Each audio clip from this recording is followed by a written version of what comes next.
Matty B, get us going, please.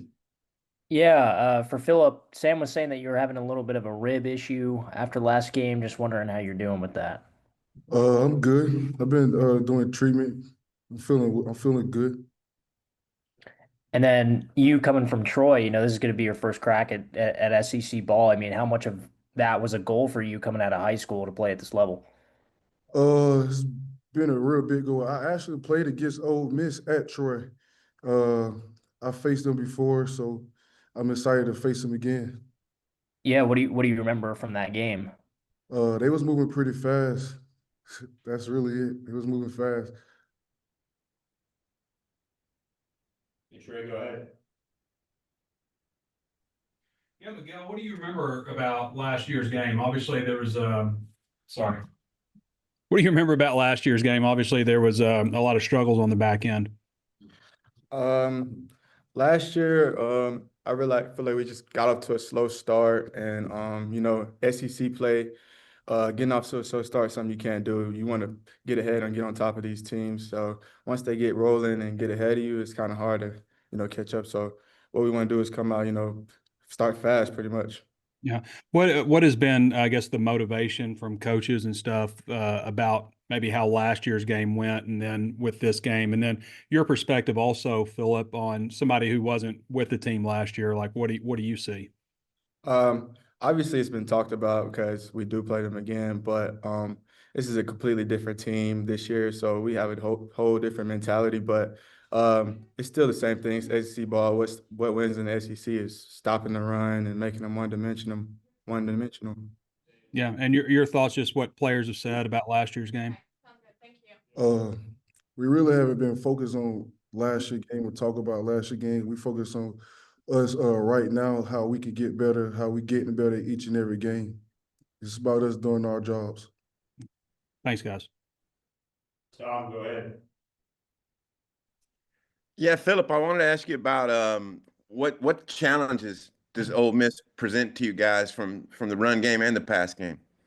Uh, Honestly, it's not about what challenges they bring. It's about us being in the right gaps, fitting the run, being able to pass when it's time to pass. It's about us doing our job, honestly. Miguel, when you look at Austin Simmons in this passing game, what do you see out of them? What's the scouting report?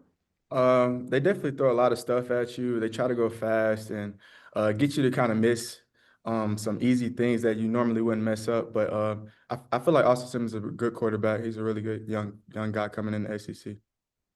I don't know if y'all keep up with social media much, but Lane Kiffin's kind of a little bit different, a little outspoken kind of coach. What do y'all think of him as a coach and as a guy who kind of speaks his mind out there? He's definitely confident and he feels like he's got a great team and he can match up with anyone. But I feel like we can do the same thing. Yeah, I agree. He's a coach just like our coaches. Every coach gonna praise their team and have confidence in their team, just like Coach Pittman. That's what it's about. It's about getting your guys ready to play a football game. Philip, you flashed early in this season. What do you think's kind of helped you, get to the quarterback some and just make an impact? Uh, it's about me having confidence and knowing what to do and how to do it. And during fall camp, I realized I had to learn a whole new playbook, so I know I had to study more. I did that, and it helped me to build confidence to go out there and play fast and be able to make plays. Yeah, and Miguel, Caleb, and Larry has made a pretty good safety combination. How do you think that's going back there with the snaps and the production? We've learned each other pretty well these first two games. We hadn't all been together as a group, but we've learned a lot about each other as far as communication, what we do well, what we struggle at, and I feel like we're learning a lot and growing fast. Cool. And then my last thing would be from the other side of the field, Talen's off to a great start. 10 passing touchdowns. I mean, his running the other night was pretty good. Just what do y'all think of how hard it would be to defend a guy like Talon? I feel like Talen's a Swiss Army knife. It'd be hard going up against him. He can run, he can throw, he can make plays when he needs to, and I feel like he gives other defenses a hard time, which is good for Hogs. So go Hogs there. Yeah. I say I'm happy he on my team. I'm not going to get some for one because that dude got it. He got from throwing, running. He's special. Y'all see Corey Robinson out in front of Washington the other day, 17 yards downfield? What'd y'all think of that play? Yeah, I saw it. I actually said something to Corey on the bus because I went back and watched the film, and I was like, "Dang, Corey, you smashed him!" And then they ended up putting it on the media, and everybody else saw it. But I had been said something to Corey, and it was like, "Dang, man, that's a great play." My bad. That's what it takes to win. Your O lineman doing stuff like that. I mean, you know, you got a good team. Thanks, guys. Jax, you want the last word? Sure, Phillip, I'd love to talk to you about that third down package you guys got on the defensive line with you, Quincy, Cam, and Xavier. I think. What is it about that group that makes it a threat? Seems like you guys have had some pretty good success getting to the quarterback there. Yeah, when you got a bunch of dogs on the field, everybody ready to eat, and everybody one goal is get to the quarterback. We all want sacks, so that's our goal. We getting each other better by racing to the quarterback. You got two guys in there that are kind of playing almost out of position or a different position with Quincy inside and Xavier on the edge. How impressive is it, the versatility of those two guys and what they're doing right there? It's big. It showed that we can do a lot of different stuff. What's been the most? I know it's your first year with Quincy. What's been the most impressive thing about him and getting to know him so far? He got a big heart, and like he welcomed me in. He was with me on my visit. He told me some great stuff about Arkansas. He showed me around. He's been very close with me, and it started to show on the field. We both just getting to the quarterback. Miguel, as a guy that maybe was here last year with Quincy, and he doesn't play too much, and now he's already got 3 sacks in 2 games coming along. Where have you seen him grow the most over the past couple of years? Just his energy and leadership. He's more of a leader now. Last year he was kind of inexperienced a little bit, being a young guy, but now he's definitely grown into that leadership role on the D line, and he makes my job a lot easier. So it's been great for me. Miguel, I got to ask. Obviously, Ole Miss has some former Hogs on that team that you spent last season with. Any talk in the locker room of just excited to go up against them, talk to them after the game? Any chat about those guys this week? That's the world we live in now with the transfer portal and everything. So you're gonna play a couple of guys that you know or been former teammates with. But we just wish those guys the best and wish them best of luck Saturday. I guess like now that we're in year whatever the transfer portal, is it more normal? Like, was it weird at first maybe when the first time you do it? Yeah, it's probably weird at first, but I feel like it's kind of normalized now. Playing some of your old teammates or some of your buddies. Gotcha. And Miguel, just what was it like watching Sorey on Saturday? I think he had 15 tackles, something. I mean, something crazy like that. Just Yeah. bouncing back from the week one. What was it like watching him out there? No, it was great seeing him do that. I was so happy when he got that pick because I've seen him do it so many times in practice, that same exact thing. So just for him to go out there and execute and show what we already know, but put it on display for everybody was amazing. Appreciate it, guys. Matt, back to you. Yeah, I mean, for both of you guys, just how does the start of SEC play maybe bring about more of an intensity or maybe a focus or whatever it is kind of to practice? We have the same mentality, whether it's SEC, non-SEC, especially on defense, just coming out with that mentality to dominate anybody we line up against. For me, I say, like I said before, it's about us doing our jobs. We getting better every day from practice into game, and it's showing a lot. So as long as we continue to get better, we're gonna be fine. Yeah, I got you. Hey guys, wanted to get your thoughts on what you see from the Ole Miss defense. Omega, if you wouldn't mind starting. A great group, plays hard, run to the ball, does a lot of things schematically very well. Great defensive back group, think plays hard, like I said, runs to the ball, and the D-line pursue to the ball. They big, fast, can make a lot of plays, and that's going to be key for them. Corey, what do you see? I see a pretty good front seven. They got some size up front for sure. Some bigger athletic guys. A real talented group. I'm excited to play the game though, but definitely a good group up front. Omega, you probably didn't see the block on game day, but Corey's pancake down the field on that second snap. When you saw it on tape, what'd you think of that play? Oh man, it reminded me of Blindside, when Big Mike, he got yelled at that one time, and you know, in that game when he got it together, he pulled and ran out and made that heck of a block. It reminded me of that play. So, you know, he works his tail off every day. So it's not surprising to me. And, you know, just seeing that and him showing that athletic ability to go out and make that blocking space on the DB is amazing, man. Corey, I don't know if your read takes you that deep, but I mean, that was 17 yards downfield. What was going through your mind on that play? Yeah, nah, it was crazy for sure. We was working that play all week, so I've been really just waiting on it. And then when Coach Petrino called it, they gave us the exact look that we worked in practice. And I remember just pulling around the edge and just getting past the second level, and seeing the safety. And I thought he was gonna try to juke me or like really cut underneath. And I seen he was coming at me head up, and I was like, I got to make him pay. And I just tried to run through him. And that was all I was thinking is run through him. You guys are averaging more than 50 points a game through 2 games. Corey, what do you think's fed into that? I would say our camaraderie on the offense and just like the way we practice. I feel like we really attack every single day. We all juice each other up throughout practice, make sure everybody's on the same page, everybody's giving all they have. And it's truly the expectation. Coach Petrino tells us, like, you know, we should be scoring every time we touch it. And we try to practice with that same exact mentality. Omega, any thoughts along those lines? Yeah, just piggyback off what he said. Like I said, we attack practice every day. You know, as the receivers, you know, as soon as we catch it, tuck it, finish, you know, burst, go scope, so we can get used to that.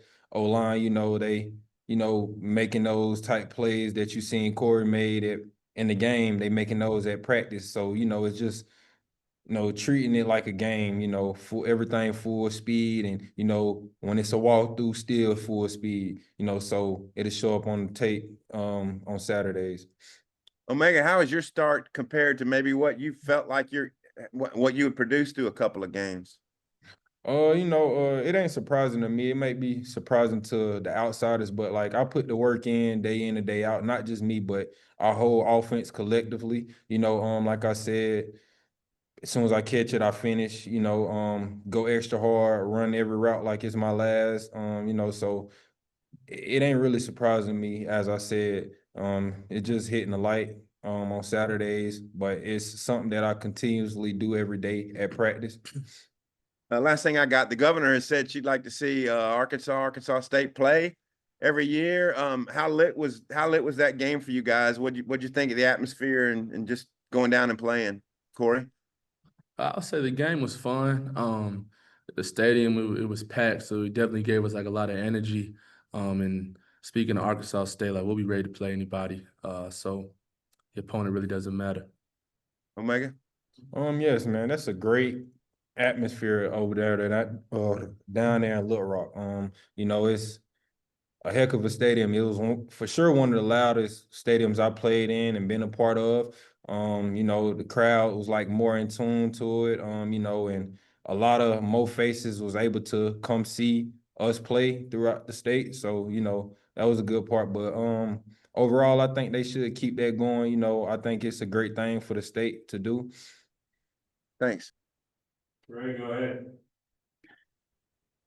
Yeah, Corey, I was wondering, has it benefited you guys to see a heavy blitz team in Alabama A&M and then a team that didn't blitz as much in Arkansas State? And also, do you see carryover with some of the things Arkansas State does schematically and what Ole Miss will do?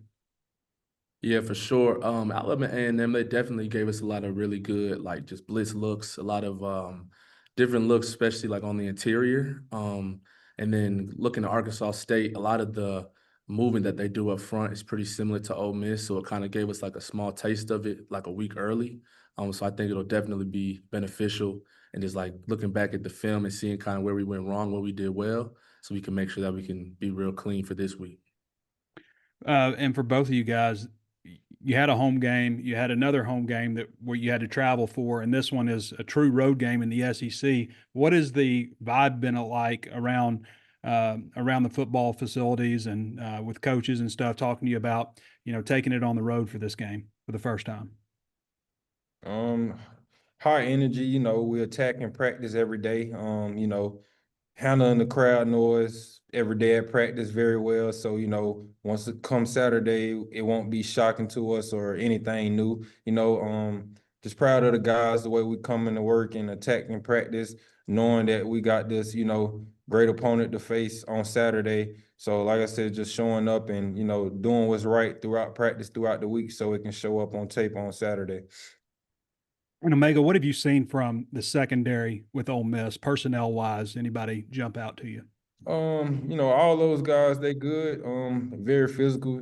Like I said, I know there's areas I gotta step my game up just because we're going into SEC play. But no disrespect to they guys, it ain't been nothing too crazy that stood out to me, but like I said, they have a great group. Some guys got great fundamentals, can get in and out of breaks. Like I said, they do a lot of things schematically that makes them great. I say they trench game, save the DBs out a lot. So that'll just probably be it, the main thing for them. I should have looked, but did you face Ole Miss at all when you were at South Carolina? Oh, sir, I didn't. First time? Okay. All right. Appreciate it, guys. Matt, go ahead.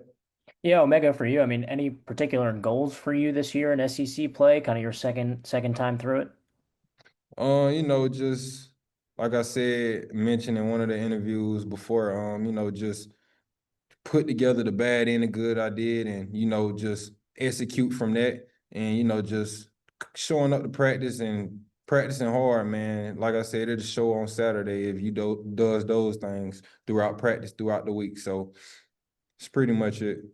Yeah, and what do you remember about that third and final year at South Carolina? I think you were with Spencer and Sellers. Yeah, man. Like I said, just things I picked up there because I was kind of young, but seen a lot of ball and played a lot of ball. Just watching first rounders, practicing how they go about their business throughout practice. So that really carried over to me and seeing the production they was able to make and have on Saturdays just because they practice so hard throughout the week, carried over with me, and those are things that I'm doing now to make myself great so I can showcase my talent and make plays on Saturdays. Yeah, and then you've also been Talen's favorite target. I mean, how much do you think that connection has been growing through two games? Kind of how and why? Just putting in the extra work with Taylor, meeting with him, watching extra film, staying out to practice, running extra routes. We do that every day, just so we can be on the same page. And, shout out to our O-line, they playing they tails off, so, it gives Taylor and Tom to think and just to move around and be able to make those decisions with the ball. And shout out to my receiver corps, man. They come in and work they tails off too as well. Shout out to Unc, man, prayers for him, for a speedy recovery. But yeah, man, he's like the dad in the room, puts us in check when, things aren't going as planned or, things aren't going our way, So just having guys like that and, just us building each other confidence up and, putting in the extra work, man, to make whatever it takes to happen on Saturdays for us to win, just coming together alone and just making those plays. It's awesome. And then Corey, for you, I mean, you've talked about wanting to play in the SEC. Now it's only, 3 to 4 days away. I mean, how you feeling now that it's the turn of the week? Yeah, no, I'm excited. Like I've said, I believe the best football is played here in the SEC. I've been lucky, to be at Georgia Tech and get a few games playing SEC opponents.